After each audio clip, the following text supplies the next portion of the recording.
हर टाका एक कहानी है, हर धागा एक सपना है। एक एक फंदा जोड़ते जाओ और सपनों को हकीकत में बुनते जाओ।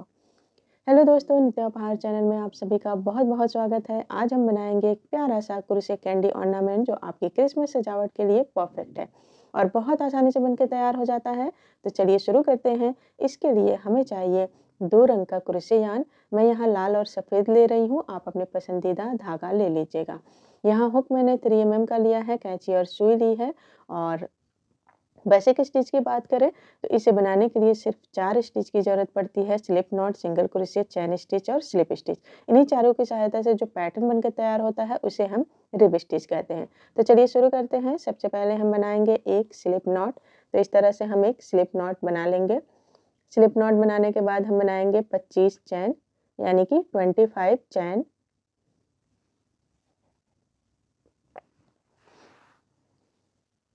तो ये 25 चैन हमारा बन गया है। देखिए, अब हम पहले चैन को छोड़ देंगे, स्किप कर देंगे और दूसरे चैन से बनाना शुरू करेंगे। दूसरे चैन से हम सिंगल क्रोशिया बनाएंगे। इस तरह हर स्टिच में हम एक एक सिंगल क्रोशिया बनाएंगे। तो यहाँ एक चैन हमने छोड़ दिया था, तो टोटल जो है 24 चैन हो गए हैं। तो इन 24 चैन में हम 24 यानी कि 24 सिंगल क्रोशिया बनाकर इस लाइन को कंप्लीट करेंगे और ये हमारी पहली लाइन है।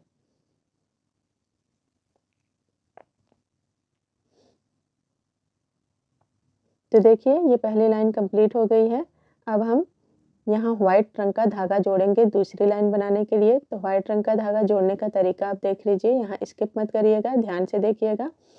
देखिए, हमने ये हुक को लूप से निकाल दिया है लाल वाले। अब हम नीचे वाले जो 2 लूप हैं, लाल रंग के 2 लूप, उसमें हम अपने हुक को इस तरह से डालेंगे और फिर व्हाइट वाले यार्न को इस तरह से खींच के एक चैन बना के लॉक कर देंगे। अब लाल वाले धागे को हम इसे खींच देंगे। अब हम इसे पलट देंगे। अब दूसरी लाइन बनानी है हमें। तो मैंने रिब स्टिच के बारे में आपको पिछले वीडियो में भी बताया है कि रिब स्टिच हमेशा बैक लूप में ही स्टिच करते हैं। तो देखिए, ये चैन स्टिच हो गया हमारा, जिसमें 2 लूप हैं। एक ये फ्रंट लूप हो गया और एक ये पीछे वाला। तो हमेशा हमें पीछे वाले हिस्से में जो है स्टिच करनी है रिब स्टिच के लिए। तो चलिए बनाते हैं। तो यहाँ पहले वाले में हम एक सिंगल क्रोशिया बनाएंगे इस तरह से। हर स्टिच में हमें एक एक सिंगल क्रोशिया बनानी है।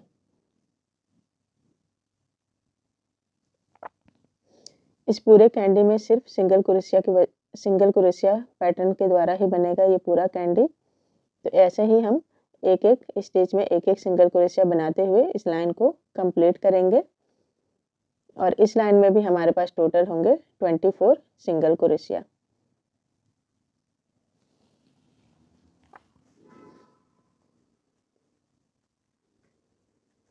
तो ये दूसरी लाइन भी हमारी कंप्लीट हो गई है।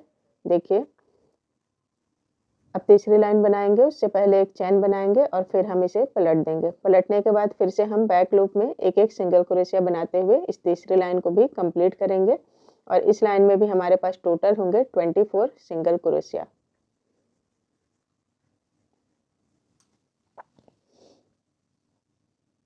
तो ये तीसरी लाइन भी हमारी कंप्लीट हो गई है, पर यहाँ मैंने लास्ट स्टिच को जो है बनाया नहीं है। तो देखिए, इसे बनाए, यहाँ पे हमें लाल रंग का धागा जोड़ना है। तो पहले हम हुक से एक सिंगल क्रोशिया का वो बना लेंगे। उसके बाद हम धागे को इस तरह से लाल वाले धागे से स्टिच करेंगे और फिर एक चैन बना के हम इसे पलट देंगे इस तरह से। और फिर से हम उसी पैटर्न को दोहराएंगे और हर बैक लूप में एक एक सिंगल क्रोशिया बनाते हुए इस लाइन को भी कंप्लीट करेंगे। तो ये हमारी चौथी लाइन है। तो ये चौथी लाइन भी हमारी कंप्लीट हो गई है। अब 5वीं लाइन बनाएंगे। तो 5वीं लाइन बनाने के लिए भी हम पहले वाला पैटर्न ही फॉलो करेंगे। तो यहाँ एक चैन बनाएंगे और इसे पलट देंगे। पलटने के बाद फिर से हम रिब स्टिच बनाएंगे इस तरह से बैक लूप में एक एक स्टिच में एक एक सिंगल क्रोशिया बनाते हुए इस लाइन को भी कंप्लीट करेंगे।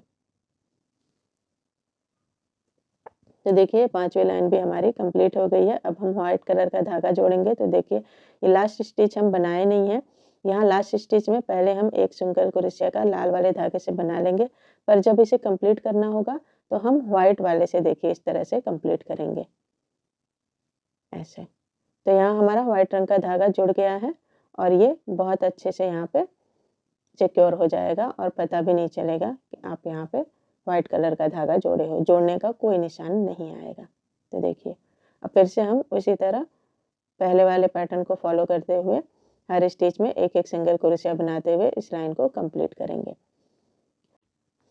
इसी तरह हम टोटल जो है 19 लाइन बनाएंगे, जिसमें से 2 लाइन व्हाइट और 2 लाइन रेड होगा। तो चलिए इसे बना के मैं दिखाती हूँ। तो देखिए, ये हमने 19 लाइन बना दी है। अब हम यहाँ व्हाइट वाले धागे को एक चैन बना के काट देंगे कैंची से और रेड वाले धागे को यहाँ रहने देंगे, हम इसे नहीं काटेंगे क्योंकि इसी से हमें सिलना है।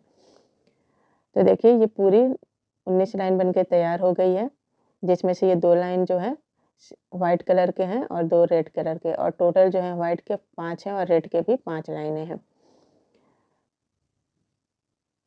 देखिए, व्हाइट कलर के 2 और रेड कलर के 2 यहाँ मैंने बनाए हैं। अब मैं पूरा काउंट करती हूँ। ये चैन स्टिच हो गया, 1 लाइन 2 3 4 5 6 7 8 9 10 11 12 13 14 15 16 17 18 19। तो ये टोटल 19 लाइन हमारी बन गई है। अब हम इसे कैंडी का शेप देंगे। तो सबसे पहले हम सीधी, देखिए हमारी ये सीधी है, तो इसे हम अंदर की तरफ कर लेंगे और फिर इस तरह से हम उल्टी को ऊपर रखेंगे और फोल्ड कर लेंगे।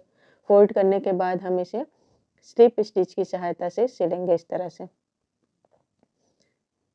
देखिए, रेड वाले हिस्से से एक स्टिच उठाएंगे और एक व्हाइट वाले से, और अपने रेड वाले धागे से ही हम इसे स्लिप स्टिच की सहायता से सिलेंगे। तो सबसे पहले यहाँ पे एक चैन से इसे लॉक कर लेते हैं दोनों हिस्सों को, और अब हम एक रेड वाले हिस्से से एक स्टिच उठाएंगे और व्हाइट वाले हिस्से के बैक लूप से एक स्टिच उठाएंगे इस तरह से। ये हम बैक लूप है, इसी से उठा के हम इस तरह से इसे स्लिप स्टिच से सिल देंगे। फिर हम नेक्स्ट स्टिच में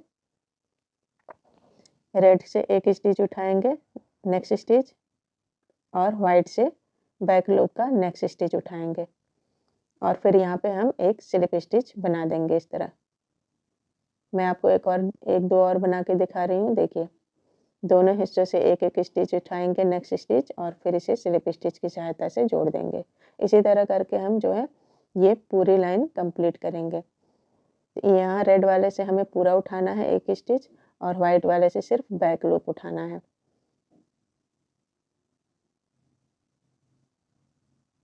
देखिए, इस तरह हम रेड से पूरा स्टिच उठाएंगे और व्हाइट से बैक लूप उठा के हम स्लिप स्टिच की सहायता से इसे जोड़ देंगे इस तरह से। इसी तरह हम करके ये पूरी लाइन कंप्लीट करेंगे। तो देखिए, ये पूरी हमने स्लिप स्टिच की सहायता से दोनों हिस्सों को जोड़ दिया है, और अभी हम यहाँ रेड वाले धागे को थोड़ा लंबा ही काटेंगे, क्योंकि इसी से हम सिलेंगे। इस धागे से ही हम कैंडी का शेप देंगे सुइयों की सहायता से। तो अभी मैं आपको सिलाई वाला हिस्सा दिखाती हूँ। तो सबसे पहले ये जो एक्स्ट्रा धागे आपको दिखे, उसे आप काट के हटा दिया करिए। इससे आपका जो है प्रोजेक्ट नीट एंड क्लीन दिखेगा, साफ सुथरा दिखेगा। तो ये हमारा उल्टी साइड है। अब हम इसे फोल्ड करके सीधी तरफ कर लेंगे, इस तरह से पलट लेंगे।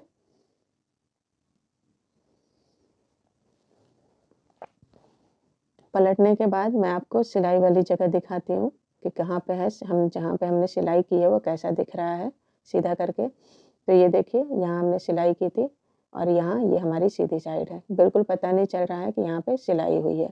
फिनिशिंग एकदम अच्छे से आया है इसका। तो इसी तरह से आप भी स्लिप स्टिच की सहायता से सिलिएगा तो इससे बहुत अच्छी फिनिशिंग आती है।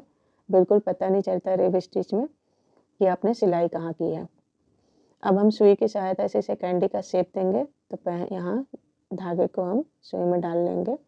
यहाँ मैंने धागा कट नहीं किया है। अब इसे हम देखिए, यहाँ से 6 स्टिच हम छोड़ेंगे। देखिए, 1 2 3 4 5 6 स्टिच छोड़ना है हमें। उसके बाद हम इसे कैंडी का शेप देंगे। तो मैं यहाँ धागे को अंदर अंदर करके ही 6वें स्टिच पे ले आ रही हूँ। देखिए, ये 6वें स्टिच है। यहाँ पे हम इस तरह सुइयों से को ले आएंगे। अगर आप धागा कट नहीं करते हैं तो आप इस तरह करिएगा, नहीं तो आप धागा वहाँ कट करके दूसरे धागे से भी आप इसे यहाँ पे सिल सकते हैं। तो यहाँ इस तरह से खींच के मैं यहाँ पे एक बार लॉक कर दूँगी, क्योंकि खींचेंगे हम अगर इसे तो ये यहाँ पे सिकुड़ जाएगा। तो इसीलिए पहले हम इसे बराबर करके यहाँ पे गांठ बांध देंगे, ताकि जब हम खींच के इसे सिलें तो यहाँ पे सिकुड़न ना हो। देखिए, अब सिलने का तरीका यह है कि एक बार हम सुई को ऊपर नीचे करके हर छठवें लाइन में देखिए, एक भी लाइन आपका ऊपर नीचे नहीं होना चाहिए। ऊपर से 6 लाइन छोड़ के हम इस तरह पूरी गोलाई में हर इस लाइन के गोलाई में इस तरह से सिल लेंगे। और एक राउंड देने के बाद पूरी तरह से जब एक राउंड हो जाए तो फिर हम धागे को बहुत अच्छे से इस तरह खींच के एकदम इतना खींचेंगे कि बीच का होल हमारा ख़त्म हो जाए। अब हम अच्छे से 2-3 बार और गोला करके इसे सिल लेंगे और धागे को हम यहाँ गांठ बांध देंगे रेड वाले पे। क्योंकि हमने रेड कलर के धागे से सिला है, इसीलिए रेड वाले पे हम गांठ बांधेंगे ताकि ये दिखे नहीं। अब हम फिर से इसे यहाँ से सुई को अंदर ही अंदर ले जाएंगे और ऊपर से 6 लाइन छोड़ के यहाँ पे निकाल लेंगे सुई को। और फिर पहले की तरह ही हम यहाँ गांठ बांध देंगे ताकि हम खींचने पे धागा सिकुड़े नहीं। इस तरह से यहाँ मैं 2 बार गांठ लगा रही हूँ।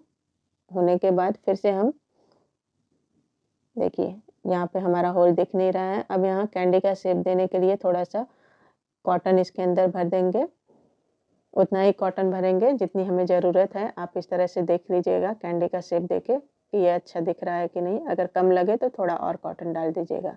यहाँ मुझे ठीक लग रहा है तो मैं इस तरह से कॉटन को यहीं इतना ही डालूँगी। उसके बाद फिर से पहले की तरह यहाँ पे हम इसे सिल लेंगे और थोड़ा सा हम कॉटन को अंदर की तरफ करके सिलेंगे ताकि ये बाहर ना आए। और इसी तरह से हम पूरे गोले को सिल देंगे गोल में और फिर 2-3 बार इसे अच्छे से हम खींच के सिल लेंगे जैसा हमने नीचे सिला था, ताकि बीच का होल हमारा भर जाए, अच्छे से दिखे। और इस तरह हम गांठ बांध देंगे रेड वाले धागे में और फिर इसे हम अंदर करके सुइयों से एक्स्ट्रा धागे को हम काट के हटा देंगे। तो देखिए, हमारी प्यारी सी कैंडी बनके तैयार हो गई है। इसे आप अपने क्रिसमस ट्री पर लटका सकते हैं या गिफ्ट के तौर पर दे सकते हैं। अगर आपको यह वीडियो पसंद आया हो तो इसे लाइक ज़रूर करें और मेरे चैनल नित्या उपहार को सब्सक्राइब करें। नीचे कमेंट में मुझे बताएं कि अगली बार आप क्या सीखना चाहते हैं। तो मिलते हैं अगले वीडियो में, तब तक के लिए खुश रहें, व्यस्त रहें, कुर्सियाँ करते रहें। Bye bye.